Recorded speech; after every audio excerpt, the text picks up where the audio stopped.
And I tried hard to be proud of my service, but all I could feel was shame.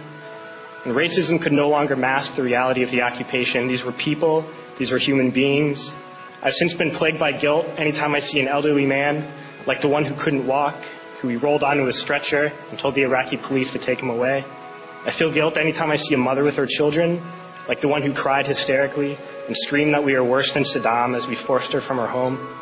I feel guilt anytime I see a young girl, like the one I grabbed by the arm and dragged into the street. We were told we were fighting terrorists. The real terrorist was me, and the real terrorism is this occupation. Racism within the military has long been an important tool to justify the destruction and occupation of another country. It has long been used to justify the killing, subjugation, and torture of another people. Racism is a vital weapon employed by this government. It is a more important weapon than a rifle, a tank, a bomber, or a battleship. It is more destructive than an artillery shell, or a bunker buster, or a Tomahawk missile. While all those weapons are created and owned by this government, they are harmless without people willing to use them. Those who send us to war do not have to pull a trigger or lob a mortar round. They do not have to fight the war, they merely have to sell the war. They need a public who is willing to send their soldiers into harm's way. They need soldiers who are willing to kill and be killed without question. They can spend millions on a single bomb, but that bomb only becomes a weapon when the ranks of the military are willing to follow orders to use it. They can send every last soldier anywhere on earth, but there will only be a war if soldiers are willing to fight. And the ruling class, the billionaires who profit from human suffering, care only about expanding their wealth, controlling the world economy. Understand that their power lies only in their ability to convince us that war, oppression, and exploitation is in our interest.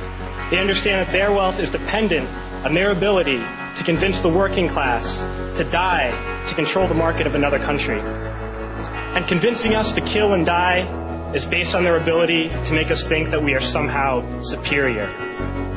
Soldiers, sailors, Marines, airmen have nothing to gain from this occupation. The vast majority of people living in the U.S. have nothing to gain from this occupation. In fact, not only do we have nothing to gain, but we suffer more because of it. We lose limbs, endure trauma, and give our lives. Our families have to watch flag-draped coffins lowered into the earth.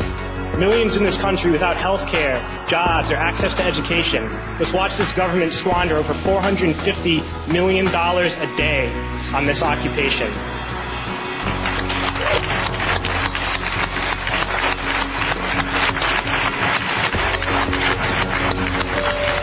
Poor and working people in this country are sent to kill poor and working people in another country to make the rich richer.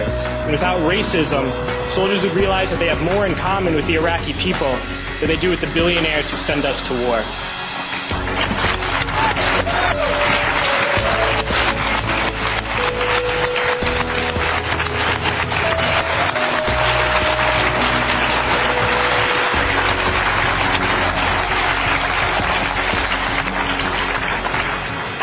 I threw families onto the street in Iraq, only to come home and find families thrown onto the street in this country, in this tragic and unnecessary foreclosure crisis. We need to wake up and realize that our real enemies are not in some distant land.